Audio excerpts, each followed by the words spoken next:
આજે માણસ રાત દિવસ ચિંતામાં ડૂબો રહે છે, કોઈને નિરાત નથી, કોઈને શાંતિ નથી, ચિંતાઓ જ કર્યા કરે. ભગવાનનો ભક્ત સાચો વૈષ્ણવ એ છે કે જે ક્યારે ચિંતા કરતો નથી. પુષ્ટિ માર્ગના આચાર્ય ભગવાન મહાપ્રભુજી, શ્રીમન મહાપ્રભુજીએ કહ્યું કે મારા વૈષ્ણવો ક્યારેય ચિંતા ન કરે. ચિંતા કરે, જો ચિંતા ક્યારે કરે છે કે પોતાના ઉપર એ વિશ્વાસ રાખે, પોતાના ઉપર એ સમજે, ભગવાનનું અસ્તિત્વને માનવામાં થોડો સંદેહ હોય ને ત્યારે જ માણસને ચિંતા થાય છે. પણ જો એક ભરોસો હોય કે મારો હરિ કરશે, મારું કાર્ય સફળ બનાવશે, મને ભવસાગર પાર ઉતારશે, એવો દ્રઢ ભરોસો હોય તો કોઈ ચિંતા થતી નથી. પણ હરિના ચરણે એટલો દ્રઢ ભરોસો હોતો નથી જીવને.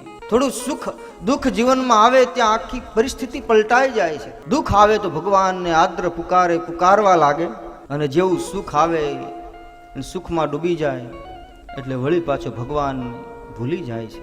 આ જીવનો સ્વભાવ છે ને વાત એ સાચી. જેટલા દુઃખમાં ભયમાં ભગવાનને આપણે યાદ કરીએ એટલા સુખમાં કોણ યાદ કરે? આપણે સૌ એના સાક્ષી છીએ.